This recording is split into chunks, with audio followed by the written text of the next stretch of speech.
Fala galera, meu nome é Fernanda Cordeiro, professora de Química do Cefet e venho trazendo hoje a segunda parte de cinética química. A gente vai fazer bastante exercício, vai falar de lei de velocidade, a gente vai falar de gráficos, vai ser bem legal. Bom, seguindo a continuidade da primeira aula, a gente terminou falando de catalisador e uma das coisas que o catalisador faz é um novo caminho para essa reação. Ele vai determinar um caminho diferente. Então, quando a gente olha para uma reação assim, né? A e B são os reagentes, C é o catalisador, o AB é o produto, a gente, na verdade, vai desenvolver uma coisa que a gente chama de mecanismo. Não é necessariamente assim que a reação acontecer. A reage com B, dá C e forma AB. Eu tenho outros caminhos possíveis. Então, na verdade, essa reação aqui, o A vai reagir primeiro com C, vai formar o AC. O AC vai reagir com B, vai formar o AB e vai liberar C. E aí tem duas coisas que eu observo aqui. Eu já tinha falado isso, estou reforçando. A primeira etapa aconteceu consumindo C e a segunda etapa reproduzindo esse C, voltando até esse C, na mesma quantidade que eu tinha consumido no início. Então, o C, que foi consumido na primeira etapa e produzido na segunda, ele é um catalisador. Já o AC foi o contrário, ele foi produzido na primeira etapa, consumido na segunda, e ele é o nosso intermediário de reação. Na prática, os dois vão embora quando eu somo as duas reações. Na prática, nenhum dos dois fica, né? Nem o intermediário fica, nem o catalisador fica. Então, dá a impressão de que eles nunca nem existiram. Em termos gráficos, né? A reação sem o catalisador, ela aconteceria com uma energia de ativação enorme. Então, dificilmente ela correria. Quando eu boto o catalisador, o que ele faz é um caminho novo. Então, a gente vê que daqui até aqui, formação do primeiro intermediário de reação. Então, esse processo aqui é a primeira etapa. Então, aqui, na verdade, tem A, B e C, mas reagiram A e C. O B ficou ali olhando para a reação, mas eles estão todos no mesmo recipiente, tá? Isso é muito importante você se ligar, que tá todo mundo junto. Então, o B, na verdade, nesse primeiro momento ficou de espectador. Ele tá dentro do recipiente, mas ele tá de espectador. Então, eu tenho aqui a formação do intermediário AC. E aí, esse intermediário AC, ele reage novamente com o B que estava lá disponível e libera o C. Então, como eu falei, né? Ele começa com C e termina com C. É como se eu pudesse cortar eles dois daqui, né? Como se eles não existissem. E aí eu tenho, mesmo com duas etapas, uma energia de ativação menor do que eu tinha sem o catalisador. Quer dizer, numa etapa só era mais difícil de você ter o produto do que fazendo em duas etapas. Então, o catalisador ele vem para acelerar o processo da reação, mesmo que eu tenha que fazer uma etapa extra. Aqui uma reação com 3 etapas, tá? Uma reação com etapa 1, aqui o primeiro intermediário, etapa 2, segundo intermediário, etapa 3, tá? Uma das coisas que é importante a gente estar ligado é a etapa lenta da reação, porque é ela que vai definir a velocidade. A etapa lenta é a etapa de maior energia. Essa primeira reação aqui é muito interessante que muita gente acaba errando a etapa lenta aqui porque não sabe analisar o gráfico. Se a gente analisar graficamente aqui, deixa eu ver se eu boto a minha canetinha aqui para vocês, a gente vai observar o seguinte, galera. A primeira...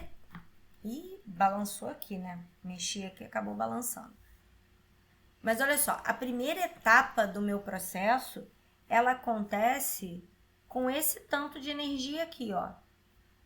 Ih, ficou feio. Tortinho, tortinho. Jesus amado, Jesus tem misericórdia disso. Aqui, ó.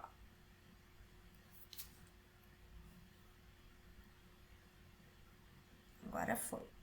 Essa primeira etapa ocorre com toda essa energia aqui. A segunda etapa, ela parte daqui, porque aqui é o reagente da segunda etapa. Então, a energia da segunda etapa é bem menor, tá vendo? A energia que eu preciso na segunda etapa é menor que a energia que eu preciso na primeira etapa. Então, essa primeira etapa é minha etapa lenta, tá? Então, fica atento para isso, porque é a etapa lenta que define a velocidade da reação. Aqui, só para a gente lembrar, né? Às vezes, independente de eu ter catalisador, de eu não ter catalisador, só para dar aquela reforçada, se eu tiver a maior superfície de contato, quem tem maior superfície de contato reage mais rápido. E aqui, só para fazer uma análise gráfica, se eu colocar quantidades iguais, 10 gramas no mesmo copo d'água, no mesmo volume d'água, a formação de CO2 no final, ela tem que ser a mesma. Só que em pó, ela atinge mais rápido essa quantidade do que num pedaço. Ela leva mais tempo num pedaço e menos tempo em pó. Mas isso é só para a gente dar aquela reforçada. O que é velocidade instantânea? A gente já viu velocidade média, né? Fazendo um paralelo com a física, fazendo um paralelo rápido com a física, a velocidade instantânea seria a velocidade do velocímetro. Sabe quando você vai viajar daqui Rio-São Paulo? Eu fiz uma viagem Rio-São Paulo. Quando eu tô, fazendo análise da velocidade do tempo da viagem, quanto eu levei para viajar, eu faço o quê? A distância percorrida, 400 e poucos quilômetros, e o tempo que eu vou levar para percorrer. Que horas eu saí daqui, que horas eu cheguei lá. E não faz a menor diferença se num dado momento eu fiquei parada num sinal antes de sair da cidade, se em algum momento eu peguei um pedaço da estrada a 120 por hora, se num dado momento eu parei para lanchar e não tive velocidade nenhuma. Eu só me interesso pelo tempo inicial, tempo final e a distância que eu percorri. A velocidade instantânea é aquela que eu bato o olho no velocímetro e dou aquela... agora eu tô a 100 por hora, mas daqui a 2 segundos eu posso estar a 90. Então, a velocidade instantânea, ela também pode ser calculada na química. Se eu pegar num determinado tempo que tende a zero, porque bater o olho no velocímetro do carro é um tempo que tende a zero, né? Você deu aquela... bateu o olho, um tempo muito curto. E é mais ou menos essa lógica que a gente vai usar. Quer dizer, se eu pegar um tempo muito curto, eu vou ter uma concentração de cada reagente, uma concentração de cada produto, e aí eu posso determinar a velocidade, tanto da reação direta quanto da reação inversa. A gente agora só vai falar de velocidade da reação direta, velocidade que a gente já está acostumado, reagente virando produto. Mas na próxima aula, a gente vai começar a pensar, olhar para a reação inversa também, tá? Então, quanto mais curto for o tempo, melhor para determinar essa velocidade instantânea. E essa velocidade instantânea ela é determinada pela lei de velocidade. Então, a lei de velocidade, ela diz para mim qual é a velocidade naquele tempo em que, entre aspas, eu bato o olho no velocímetro. É mais ou menos essa lógica. Como é que eu vou calcular essa lei de velocidade? Ela tem uma regrinha, né? Ela é uma velocidade que ela é diretamente proporcional aos reagentes, sempre aos reagentes, analisando as suas concentrações molares, tá? E elas vão depender diretamente do coeficiente do balanceamento da reação. Então, de uma maneira prática, esses coeficientes eles vão determinar se a minha reação é mais rápida ou ela é mais lenta. Bom, fazendo isso de uma forma simples, aqui a gente tem uma reação genérica, botando isso em prática, isso que eu falei em prática. Aqui eu tenho uma reação genérica, e aí eu quero determinar a lei de velocidade. Então, ela sempre vai começar assim, V igual a K, porque como ela é diretamente proporcional às concentrações, para eu transformar a proporcionalidade em uma igualdade, eu preciso de uma constante, tá? A gente chama isso aqui de constante cinética. Então, toda a lei de velocidade sempre vai começar assim, V igual a K, concentração molar. Esse colchete, toda vez que aparecer daqui para frente, tá? Em equilíbrio químico, em cinética, aparecer o colchete, você já sabe que ele quer dizer mol por litro. Então, concentração molar do meu primeiro reagente elevado ao número que tiver aqui na frente. Concentração do segundo elevado a esse coeficiente que está aqui na frente. E os dois, cuidado, porque vocês erram isso direto. É tudo multiplicação, gente. Vocês costumam trazer esse sinal de mais para cá, mas não é mais, é multiplicação, tá? Uma proporção entre a multiplicação das concentrações molares elevado aos seus respectivos coeficientes, tá? É isso. esse número que está aqui e esse número que está aqui, a gente vai chamar de ordem de reação. Então, ordem para o A, X. Ordem para o B, Y. Ordem global, X mais Y. Tá? Então, essa vai ser a forma da gente determinar a lei de velocidade, que na verdade é a nossa velocidade instantânea, tá bom? Bom, gente, agora a gente vai pensar numa etapa, na reação elementar. O que é uma reação elementar? Reação elementar é aquela que eu tenho certeza que ocorre numa única etapa. É aquela que eu tenho absoluta certeza de que ocorre especificamente numa única etapa. Mas eu tenho que ter essa certeza, tá? O texto tem que me dizer isso, deixar claro isso para mim. Então, aqui eu tenho uma reação elementar. Nem me incomodei de botar os produtos, porque a lei de velocidade vai ser V igual a K, concentração de A elevado a 1, concentração de B elevado a 1, porque aqui o balanceamento é 1. Aqui, também não me preocupei com os produtos, não. V vai ser igual a K, concentração do A elevado a 1, B elevado a 1, C elevado a 1. Aqui, eu tenho o B como se fosse B mais B. Aqui seria o equivalente a 2B, tá? Aqui seria o equivalente a 2B. Então, ó, A mais 2B igual a produto. Então, seria a lógica de fazer A mais B, né? A mais 2B, A mais B mais B. Então, a concentração de A elevado a 1, concentração de B elevado a 1, concentração do outro B elevado a 1. Pô, mas a concentração de B vezes B dá B ao quadrado. Então, é como se eu pegasse esse 2 aqui, ó, e já direto elevasse aqui, tá? Então, a lógica é essa. Então, não precisa separar B e B. Você já viu que é 2B, você vai botar B ao quadrado. Um cuidado importante, nenhum sólido entra na lei de velocidade. Nenhum, tá? Sólido não está em solução em mol por litro. Portanto, nenhum sólido entra nessa conta. Quando é gás, a gente pode usar, ao invés de concentração em mol por litro, pressão parcial. A gente pode escrever assim, ó, V igual a K, pressão parcial do gás 1 vezes a pressão parcial do gás 2, elevados aos seus coeficientes, tá? Então, aqui, ó, elevadinhos aos seus coeficientes. Eu posso usar pressão parcial no lugar de concentração. A gente já sabe, né, o aumento da pressão costuma aumentar a velocidade. Uma outra coisa que é possível que a gente leia em alguma questão é falar da molecularidade. Cuidado para não confundir molecularidade com ordem de reação, são coisas diferentes. Aqui eu tenho uma reação balanceada. A gente vai falar de molecularidade com os valores nos reagentes, tá? Então, ela aqui, ó, ela tem ordem de reação igual a molecularidade. A molecularidade, na verdade, é o balanceamento da reação. Então, aqui está 1 para 1. Ela é bimolecular porque ela tem 1 de H2 e 1 de I2. Como ela é uma reação elementar, a ordem de reação dela vai ser a mesma coisa, tá? Ela é uma reação elementar, então a ordem para o H2 também é 1 e a ordem para o I2 também é 1. Então, nesse caso aqui, e é o caso de qualquer reação elementar, a molecularidade e a ordem da reação vai ser igualzinha. Então, como é que eu vou determinar essa ordem de reação? Como é que eu vou saber essa ordem de reação? A gente vai ver questões em que eu vou trabalhar com essa tabelinha aqui.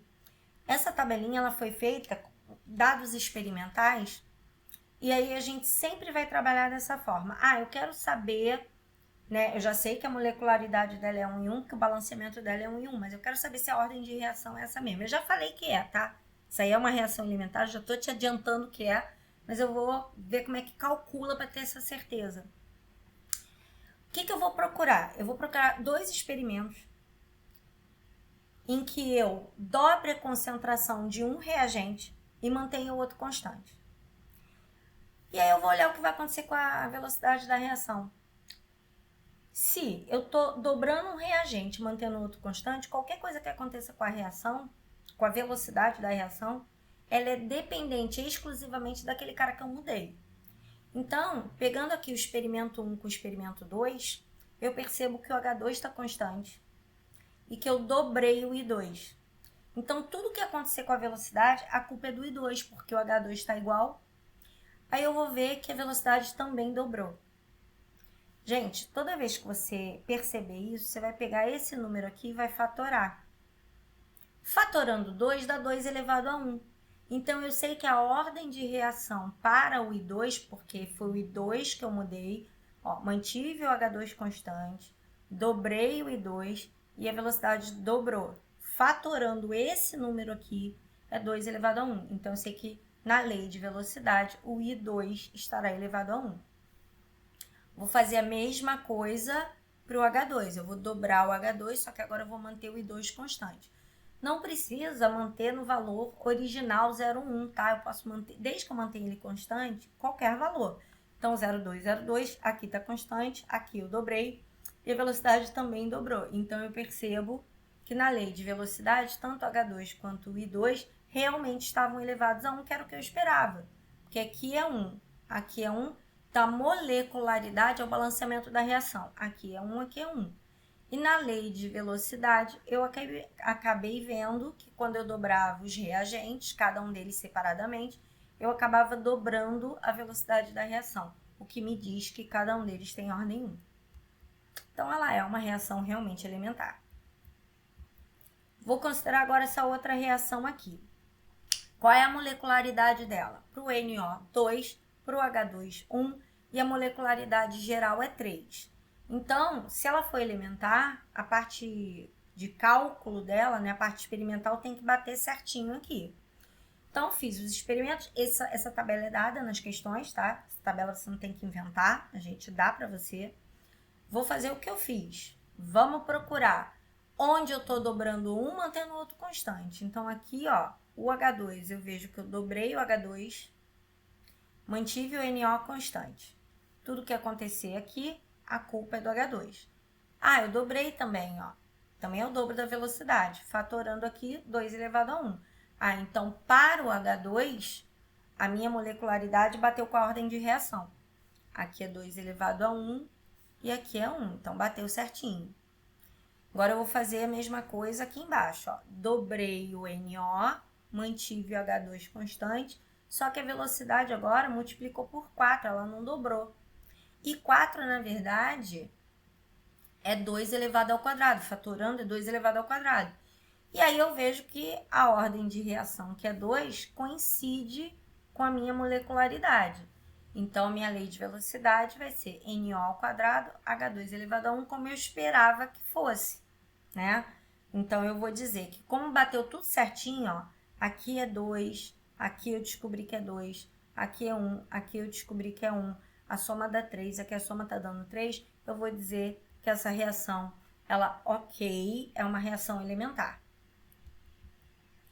Gente, mas nem sempre isso vai acontecer, tá? A má notícia é que nem toda reação é elementar.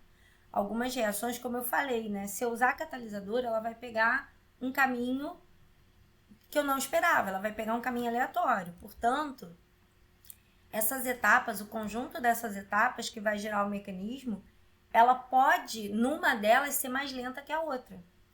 E é justamente a etapa lenta que vai determinar essa velocidade. Não necessariamente o primeiro, tá? Mas a etapa lenta. A etapa lenta vai dizer para mim se ela é rápida ou se ela é devagar a reação. Então, de uma forma genérica, eu tenho aqui uma reação 2A mais B dando AB2, essa seria a reação genérica. Mas eu tenho descrito, e aí quando o texto, porque tem dois tipos de questão, ele dizer pra gente qual é a etapa lenta, e essa questão ele tá dizendo, ele me deu, ó, vou voltar aqui, ele me deu essa reação, e ele não disse pra mim que ela é elementar, ele não deixou claro pra mim que ela é elementar, mas ele me deu esse mecanismo, isso aqui tá dado, tá? Ele deu isso aqui, essa informação do jeitinho que tá aqui. Ele disse pra mim que a etapa lenta é essa, e disse pra mim que a etapa rápida era essa. E aí, na hora de eu calcular a lei de velocidade, gente, eu tenho que calcular não em cima daquela reação genérica que a gente viu. Eu tenho que calcular a lei de velocidade em cima da etapa lenta. Então, a minha equação da velocidade vai ser V igual a K, concentração dos reagentes da etapa lenta, quando houver etapa lenta. Então, ele deixou claro, isso aqui foi dado do problema. Ele vai dizer para mim, eu não tenho como adivinhar, a não ser no gráfico. No gráfico é só ver quem tem energia de ativação maior. Mas aqui ele disse para mim qual é a etapa lenta e é só fazer V igual a K, concentração dos reagentes. Eu tenho A mais A, então seria V igual, né, V igual a K, A ao quadrado. Concentração molar de A ao quadrado. O que acontece, né? Por que eu botei esse pedágio maluco aqui? É mais ou menos como você tentar viajar Rio, região dos lagos. Quando você viaja Rio, região dos lagos, se você tiver só estrada livre, você tem uma determinada velocidade. Mas vamos imaginar que deu um ruim na ponte Rio-Niterói, e você ficou 3, 4 horas parado na ponte porque deu um acidente lá e interditou tudo. O teu tempo final de estrada vai ser basicamente determinado pelo tempo que você ficou na ponte. Então, assim, sempre se preocupar que a etapa lenta, aquela etapa que você ficou parado mais tempo, é a etapa que realmente vai determinar todo o resto da velocidade da reação. Aqui, ó, novamente, eu tenho uma reação que ele não diz para mim se ela é elementar, tá? Ninguém diz para mim, olha, essa reação é elementar. Não, ele não me dá essa informação. Ele diz que tem um mecanismo. Ele me dá o mecanismo, tá? Se ela fosse uma reação elementar, eu ia fazer o quê? V igual a K, concentração de NO2 elevado a 1, concentração de CO elevado a 1. Se ela fosse uma reação de uma etapa única. Mas ele deu para mim, de novo, isso é uma informação que a questão pode nos trazer. Ele me deu a informação, ele me deu a primeira etapa, ele me deu a segunda, ele disse para mim qual era a etapa lenta. Então, como é que eu vou fazer a lei de velocidade? V igual a K, concentração dos reagentes da etapa lenta elevado aos seus coeficientes. E o único reagente da etapa lenta aqui é o NO2, ele está elevado ao quadrado. E aí eu vou ter a lei de velocidade como V igual a K, concentração do NO2 ao quadrado. Como eu falei, isso aqui, quando eu somar essas duas reações, quando eu juntar essas duas reações, você vai ver que eu vou cortar NO3 com NO3, aí o NO3 desaparece, você vê que ele não aparece aqui. Eu vou cortar um desses NO2 com um desses, aí vai ficar um só, tá? Então, quando eu somar as duas reações, vai aparecer essa daqui. Porque eu vou poder cortar coisas aqui e vou ficar exatamente com essa reação. Mas ela aconteceu dessa forma. Eu precisei de 2 GNO2 para formar esses dois compostos aqui. Esse aqui era o intermediário, ele foi consumido aqui e gerou mais esses dois compostos aqui. Então, sempre se basear na etapa lenta, tá? Sempre se basear na etapa lenta. Gente, às vezes uma reação pode ter 300 etapas, tá? Mas assim, para as questões de ensino médio, só uma ele vai determinar como lenta.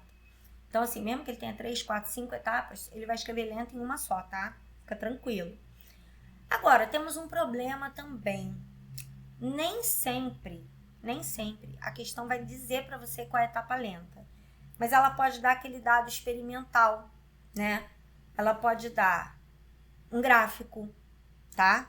Então, eu vou identificar a etapa lenta, ou porque ele descreveu para mim, como naquela outra vez, ele descreveu qual era a etapa lenta. Fica muito mais fácil. Ou ele vai me dar no gráfico, ou ele vai me dar uma tabela para eu tentar pelo menos identificar se ela tem mecanismo ou não. No gráfico eu consigo saber exatamente qual é a etapa lenta. Olha só, lembra que eu falei? Aqui eu tenho duas etapas. Reagente, primeira etapa. Aqui, formação do intermediário, que é o NO3. Segunda etapa. Olha o tamanho da energia de ativação. Na verdade, ele tinha até que estar um pouquinho mais aqui embaixo, tá? Ele tinha que estar, na verdade, vindo até aqui, nessa primeira etapa aqui. Mas, enfim, todo esse espaço aqui, ó, tudo isso aqui, é energia que eu preciso ganhar para ele fazer a primeira etapa. É energia pra caramba. Mas aqui tá certo, aqui ele tá na linhazinha aqui bonitinho, ó. Eu só preciso desse tantinho de energia para minha etapa segunda acontecer. Então, a gente vê que é muito mais difícil a primeira etapa acontecer que a segunda, né? Então, pelo gráfico, eu também consigo identificar qual é a etapa lenta. Agora, como eu falei, né? Se eu quiser identificar os expoentes, as ordens, né? Essa equação aqui, ela é de segunda ordem, mas olha só, ela tem segunda ordem para o NO2, apesar do balanceamento aqui não ter 2, tá vendo? Esse balanceamento não tem 2, mas a etapa lenta dela depende de 2 NO2. Então, a etapa lenta dela diz para mim que ela é de ordem 2 e a ordem de reação do CO é 0. Aí você vai dizer, como assim 0? Você vê que o CO não apareceu na etapa lenta, o CO não apareceu na lei de velocidade, então essa reação não depende, a velocidade dela não depende do CO. Eu posso botar mais CO, eu posso tirar CO, que a velocidade dessa reação não vai depender dele. A velocidade vai depender do NO2, mas não vai depender do CO, porque ele não aparece na lei de velocidade. E aí a ordem global, 2 daqui, 0 daqui, 2. Gente, eu posso falar, né, como eu falei, que a ordem da reação pode ser em relação a um reagente, em relação a outro reagente, ou a global. Se for a global, é só somar, tá? E a molecularidade, como eu falei com vocês, está ligada ao balanceamento, tá? Então, a ordem de reação é a soma das ordens de reação e a molecularidade é a soma do balanceamento, ok? E aí, como eu falei, eu posso dar isso em forma de tabela também, né? A gente já viu que eu posso dar já com as reações, eu posso calcular a lei de velocidade pelo gráfico, eu posso calcular a lei de velocidade por uma tabela. E aqui tem uma tabela grandona, uma tabela enorme, com 5 experimentos. Como é que eu vou fazer para determinar esses 5 experimentos? Qual é o coeficiente de cada um? Você vê que aqui eu não tenho nem como balancear, porque meu produto é um produto X, aleatório, né? Eu nem sei exatamente quem é o meu produto, mas eu posso saber qual é a proporção que eles reagem entre eles por aqui, ó. Por essa tabelinha aqui. Isso eu já expliquei como é que mexe nessa tabela, vou reforçar. Eu vou procurar, eu quero calcular o valor do A, então eu tenho que dobrar o A, o B e o C tem que ficar constantes. Depois eu quero saber do B. O B vai dobrar, o A e o C tem que ficar constantes. O C vai dobrar, o A e o B tem que ficar constantes. Então, quando eu boto um dobrando e os outros ficando constantes, eu consigo identificar qual é a velocidade, né? Qual é a ordem de reação daquele que eu estou dobrando. E os outros dois estando constantes, não vão afetar a velocidade da reação. Então, eu vou fazer um de cada vez, tá? Aqui eu escolhi os experimentos 1 e 2. Gente, pode escolher muito aleatório. Pode ser 1 e 3, 2 e 5, 3 e 4, enfim. O que você tem que observar? Aqui, ó, o B está dobrando, o A e o C estão constantes. Constantes em qualquer valor, tá, galera? Aqui tá meio e meio, mas podia ser meio aqui, 1 e 1 aqui, podia ser 2 aqui, meio aqui, enfim. Eu tenho que ter A constante, C constante e dobrar o B.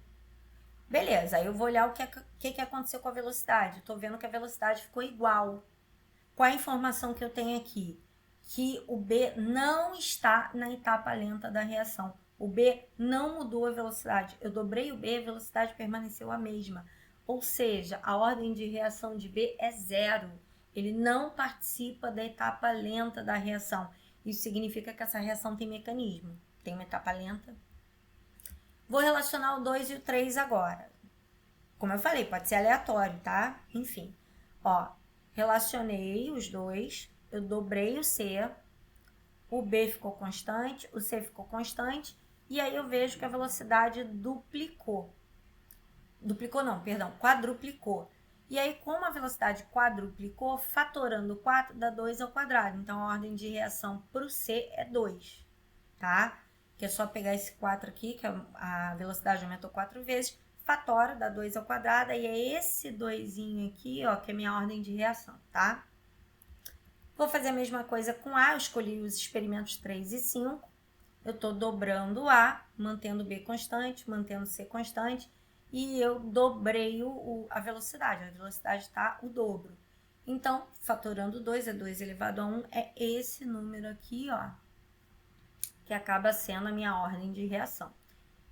E com isso, galera, a gente consegue identificar a lei de velocidade. V igual a K, o A vai estar elevado a 1, o B elevado a 0, por c elevado ao quadrado. Como qualquer número elevado a zero é 1, então a lei de velocidade é só isso. O que significa que o B está na etapa rápida da minha reação. Bom, aqui fica uma dica, né? Mas só para facilitar a tua vida, se você dobrar um reagente e a velocidade não se alterar, eu já sei que o meu fator, né, minha ordem de reação é zero. Se eu dobrar a concentração e dobrar a velocidade, a ordem de reação é 1. Se eu dobrar a concentração e quadruplicar a velocidade, a ordem de reação é 2.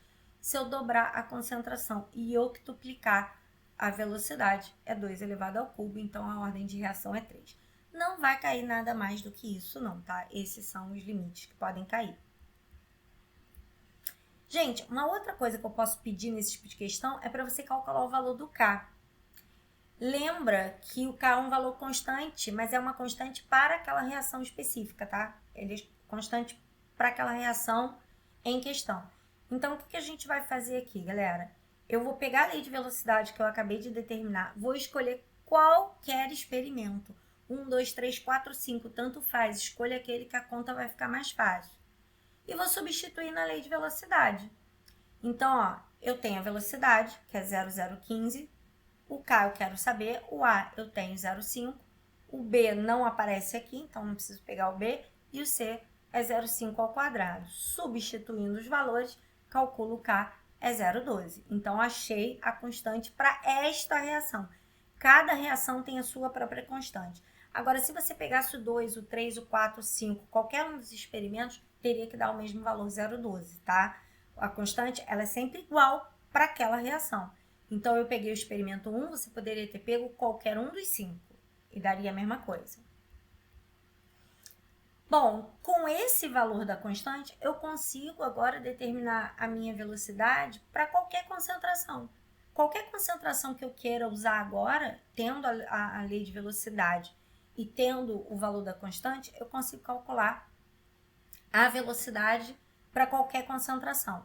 Então, aqui, ó, ele foi específico, ele quer a velocidade da reação quando eu duplicar A, quintuplicar B e triplicar C quando eu pego o experimento 1. Então, só para a gente lembrar, a lei de velocidade está aqui, a gente já tinha determinado, e aí eu peguei os valores do experimento 1. O experimento 1, se você lembrar, era tudo meio, meio, meio, tá? O experimento 1 é tudo meio, meio, meio. E aí, o que eu tenho? A lei de velocidade, que a gente já determinou. Aqui eu estou botando B só para você ver que não ia mudar nada, que eu podia ter usado aqui também. Como isso aqui está elevado a zero, gente. Isso aqui é elevado, tá? Elevado a zero. Como isso aqui está elevado a zero, esse fator todo aqui a gente já viu que vai dar 1. Então, assim, não precisava ter colocado ele, tá? Só para você ver que ele e nada não ia fazer nenhuma diferença. Mas esse fator aqui, ele é dispensável, ele não está na lei de velocidade, então você não precisava ter usado. Mas eu peguei a concentração do primeiro, né, do primeiro experimento, que era meio, dobrei, peguei a concentração do C no primeiro experimento, tripliquei, usei a constante cinética e calculei, então, a minha velocidade. Então, a velocidade final é de 0,27 mol por litro por segundo. Fê, como é que eu vou saber essa unidade aqui? Como é que eu vou saber essa unidade? Gente, é a mesma unidade que está lá, né? Na velocidade. Você está calculando a velocidade, só pegar lá a velocidade, a unidade de velocidade, você calcula. Uma outra forma de fazer, tá? Um outro jeito de calcular, mas dá no mesmo, tá, gente? É eu pegar a lei de velocidade, que é que eu estou colocando, né, o B, mas não precisava, esse pedaço aqui é totalmente dispensável, e dizer só o que eu fiz com cada concentração. Então, ó, eu dobrei a primeira concentração, quintupliquei a segunda e multipliquei a terceira por 3. E aí eu percebo que, calculando esses valores aqui, eu tenho V é igual a 18K. Você vê que aqui eu não peguei as concentrações, tá? Eu não peguei as concentrações.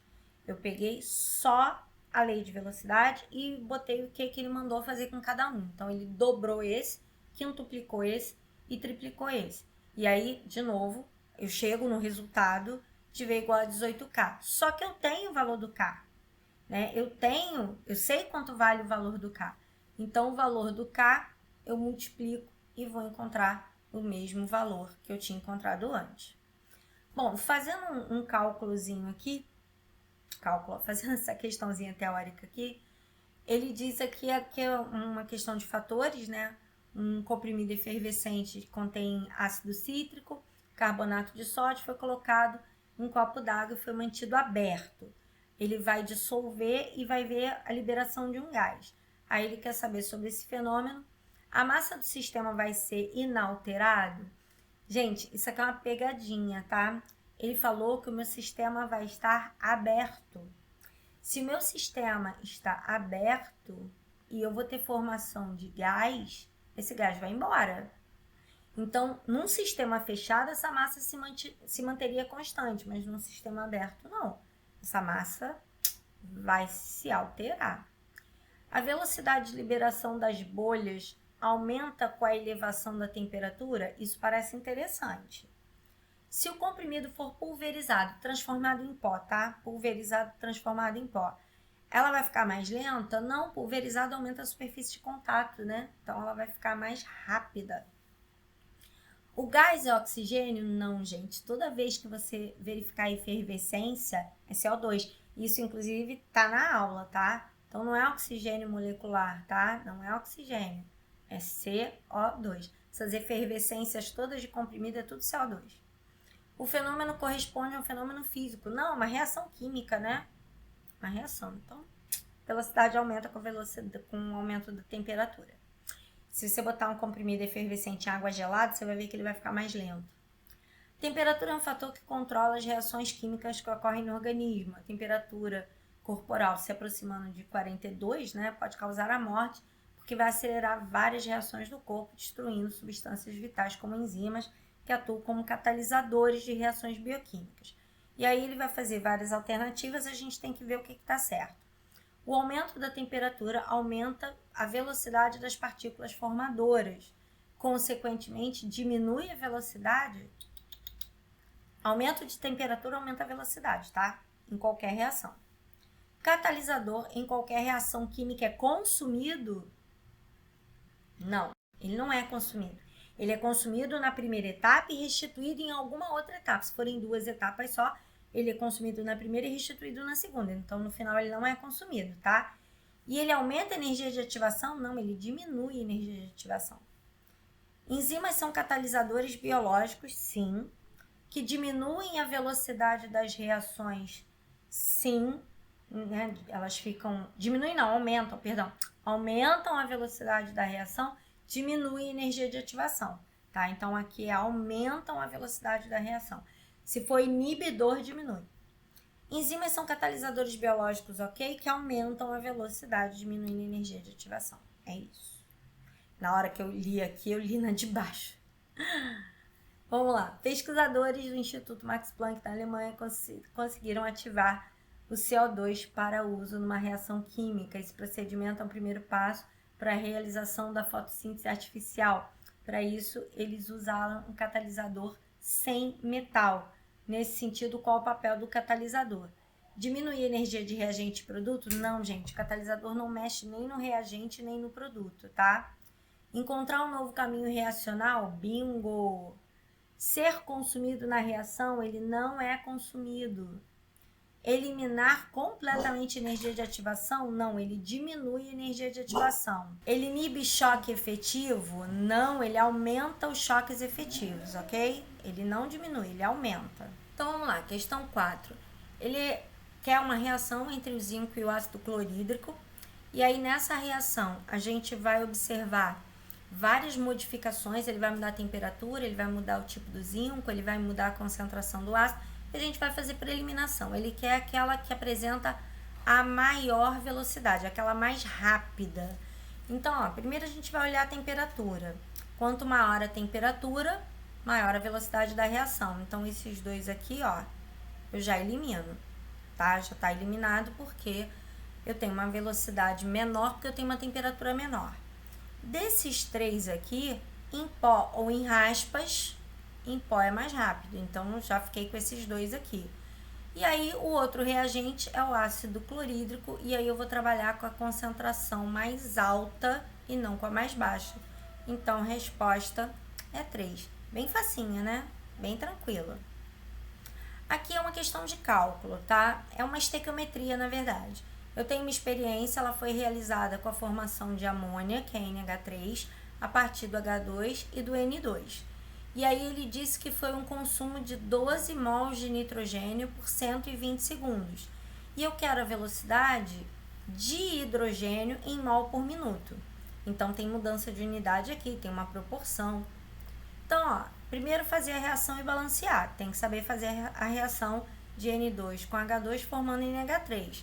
Fiz o balanceamento, né? Eu tenho 2 N2 aqui, botei um 2 aqui, tenho 6 de hidrogênio aqui, vou ter 6 de hidrogênio aqui. O que ele diz para mim é que eu tenho um consumo de 12 mol de nitrogênio em 120 segundos, que equivale a 2 minutos. Só que ele quer por 1 minuto, então vou dividir isso aqui por 2, divido isso aqui por 2, divido isso aqui por 2. Então eu vou ter 6 mols de nitrogênio por minuto. Aí de sacanagem, ó, 6 mol por minuto, parece que é essa aqui, né? Aí você vai dizer, por que você não tá marcando A? Porque ele não quer, ele te deu o dado do N2, ó, esses 12 mol de nitrogênio é de N2, mas a pergunta dele é H2, tá? Então fique esperto, porque aí a proporção é de 1 para 3, tá? A proporção aqui é de 1 para 3. 1 mol de nitrogênio para 3 mols de H2, então 6 mols de nitrogênio, 18 mols de H2. Então são 18 mols por minuto de H2. Então aqui eu só fiz uma mudança de unidade, de segundo para minuto, passei de segundo para minuto e depois a proporção estequiométrica. Aqui, a mesma reação, já viu que essa reação é uma reação bem badalada, né? A velocidade dessa reação foi expressa como 4 mol por litro por hora, considerando a não ocorrência de outras reações, ou seja, estou falando de etapa única, essa velocidade em relação ao H2 seria como, né? Como é que eu calcularia a velocidade do H2? Gente, é mesmo o lance que a gente falou agora há pouco. É uma questão... Primeiro eu vou olhar as unidades, ó, mol, litro, hora. Mol, litro, hora. As unidades estão iguaizinhas. Então, é igualzinho eu fiz na outra, só proporção, ó. É 1 para 3. Então, 1 para 3. Quando eu tiver 4 mol aqui, eu vou ter quantos aqui? Então, é só multiplicar por 3. 4 vezes 3, 12. Eu chego na resposta, tá? Então, aqui, se eu tivesse unidade diferente, eu ia ter que fazer mudança de unidade. Mas aqui a unidade está igualzinho, ó. Mol, litro, hora, mol, litro, hora. Então, é só fazer a proporção. Então, aqui eu tenho uma reação onde X se decompõe formando Y e Z. E aí ele quer saber a velocidade média no intervalo 2 a 5 minutos. Só que ele me deu tempo em segundos, tá? Ele me deu tempo em segundos. Então, o que eu tenho que fazer? Analisar 2 minutos. Lembra que cada minuto tem 60 segundos. Então, eu tenho 120 e 5 minutos vezes 60 dá 300. Então, são esses valores que eu tenho que analisar.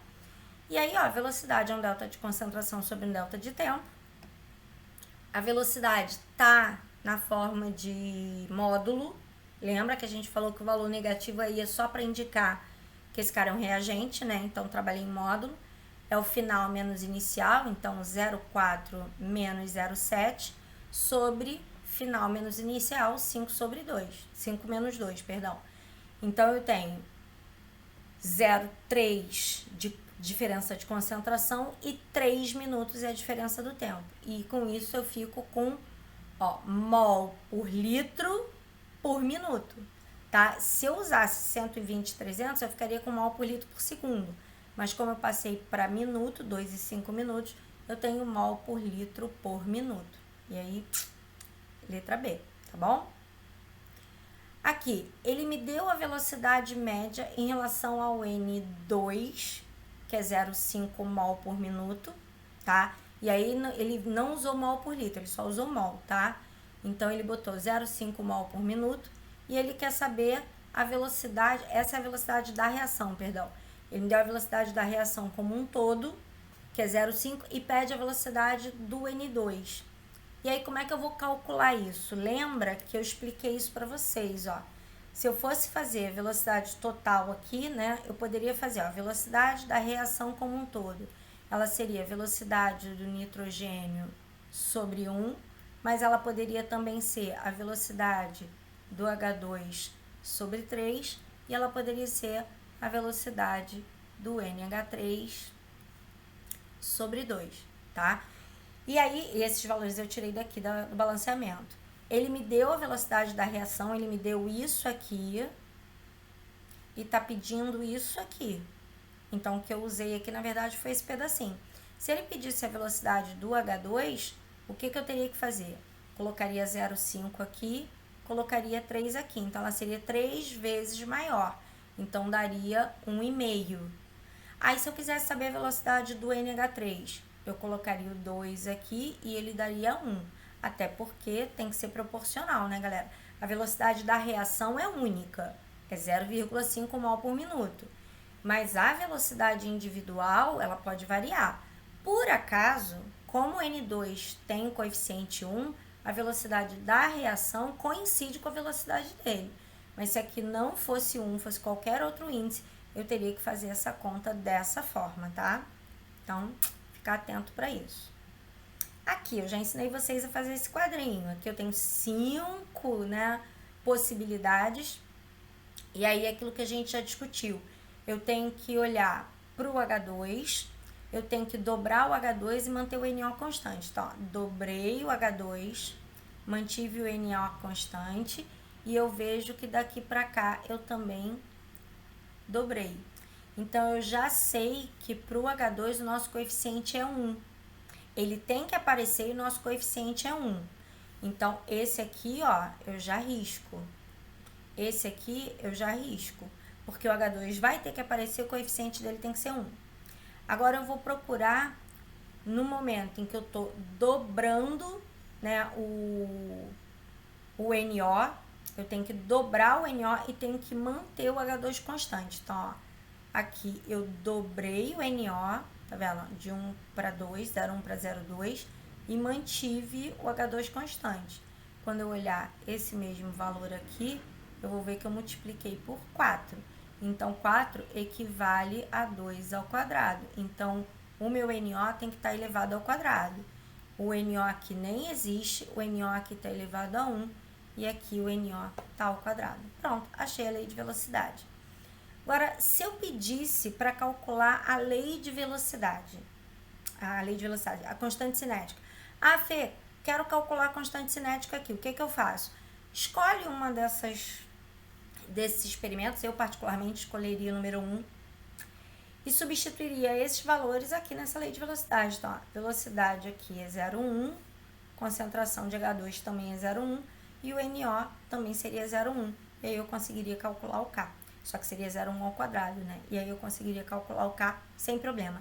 Dica, trabalhe em notação científica, tá? Trabalhar em notação científica é mais fácil. Ó, mesma coisa, mesmo tipo de questão, tá? Só que aqui é a concentração elevada ao quadrado, então aqui é 1 elevado a 1, 10 ao quadrado, aqui 2, 10 ao quadrado, enfim, tá bom? E aqui as velocidades. Mesma coisa, ó. Procurei alguém que dobre o A e mantém o B constante. E daqui para cá eu vejo que é o dobro também. Então, eu já sei que o A tem que estar elevado a 1. Então, aqui já saiu, aqui já saiu, aqui já saiu. E agora eu vou procurar quando eu dobro o B e mantenho o A constante. Então, ó, daqui para cá eu dobrei o B e daqui para cá eu mantive o A constante. O A é 1 e continuou 1. E daqui para cá eu dobrei o B. E aí eu vejo que daqui para cá eu multipliquei por 4 e aí a gente já viu que 4 é 2 ao quadrado. E esse valor aqui é o valor do B. Então, letra D, aqui nem tem B, né? E o B tem que estar ao quadrado, tá? Aqui é um pouquinho mais chato, um pouquinho mais difícil, mas a mesma lógica, tá? Eu vou pensar da mesma forma. Então, assim, eu vou manter um constante e vou dobrar o outro. Então, aqui, ó, vou manter o B constante, ó. Então, eu vou olhar aqui, ó, beta constante, B01. E o que aconteceu com a concentração de A, ó? A, que era no vermelhinho, era 0,1 e passou para 0,2 no azulzinho. E a velocidade dobrou. Aqui eu vejo que a velocidade dobrou. Então, eu sei que o A tem que estar elevado a 1. Então, aqui, ó, A elevado a 2, A elevado a 2, A elevado a 2. Já cortei. Agora, eu vou fazer o contrário. Vou apagar aqui. Ó, vou apagar aqui. Vou apagar aqui para marcar os pontos para você ver. Eu agora vou dobrar o B mantendo o A constante. Então, eu vou pegar a linha vermelha, em que o A vai ficar o tempo todo 0,1, a linha vermelha, o A o tempo inteiro 0,1, e vou dobrar o B, ó. Dobrei o B. Os pontos que eu vou ler são esses dois aqui. Mas você vê que a velocidade, ó, dobrou também. Era 001, virou 002. Então, a resposta é letra D. O B tem que aparecer e tem que estar elevado a 1. Aqui, esse aqui só dá mais uma sacadinha, porque ele vai pedir a lei de velocidade dele, mas além disso, nem sempre a gente vai olhar de cima para baixo, tá? Eu vou repetir aqui o gráfico para a gente verificar isso, o gráfico, a tabela. Quando é que eu vou observar aqui, ó, o dobro do O3 e aqui mantendo o O3 constante. Daqui para cá, ó, foi o dobro, tá? Daqui para cá eu dobrei. Então, eu tenho V igual a K, concentração de O3 elevado a 1. Então, ó, aqui eu já até tiro, tem um mais aqui, eu nem vou olhar isso aqui. Esse mais aqui já inviabiliza, tá? Essa daqui eu também tiro porque o O3 tem que aparecer. Ele tem que aparecer e tem que aparecer elevado a 1. Então, esse cara aqui, ó, também já dançou. Aí, eu tô com essas três opções agora. Só que se eu olhar para baixo, eu dividi. Mas eu posso olhar para cima, tá, gente? Não tem problema não. Eu posso olhar de baixo para cima, ó. Daqui para cima, eu dobrei o NO2. E daqui para cima, eu tô mantendo esse cara constante. E daqui para cima, eu também dobrei a minha velocidade. Então, daqui para cima, eu daqui tô olhando para baixo, mas daqui eu tô olhando para cima, ó. Eu não tenho que olhar sempre para baixo, eu posso olhar de baixo para cima também. E aí, eu sei que eu tenho que ter o meu, e aí eu já elimino esse aqui, porque o NO2 também precisa aparecer, e ele precisa aparecer com índice 1, então tanto essa quanto essa funcionam. E agora eu vou calcular a constante cinética. Como é que eu calculo a constante cinética? Escolhe qualquer uma dessas três aqui, qualquer uma, tá? Qualquer uma. E aí pega os valores dela e substitui. Então, eu peguei aqui, ó, na primeira, a velocidade 6,6 vezes 10 a menos 2, a concentração de NO 15 vezes 10 a menos 5, e a concentração de O3, 3 vezes 10 a menos 5. Aí, calculando, dá aproximadamente 1,5 vezes 10 a 7. É 1,47, mas aqui o valor tá 1,5. Então, a gente chega no 1,5. Agora, lembra que eu falei? Se eu pegasse o de baixo, se eu pegasse o último, tinha que dar esse mesmo valor. Então, qualquer linha que você pegar vai dar certo, tá? Bom, galera, é isso. Eu espero que vocês tenham gostado. E a gente se vê na próxima. Fica com Deus. Se gostou, deixa um like lá pra mim que eu vou ficar bem feliz, tá bom? Se tiver dúvida, pergunta, que eu prometo que eu vou tirar toda e qualquer dúvida que você tiver. Pergunta no chat, pergunta nos comentários, tá bom? Eu prometo que eu tiro as dúvidas de vocês, tá? Fui!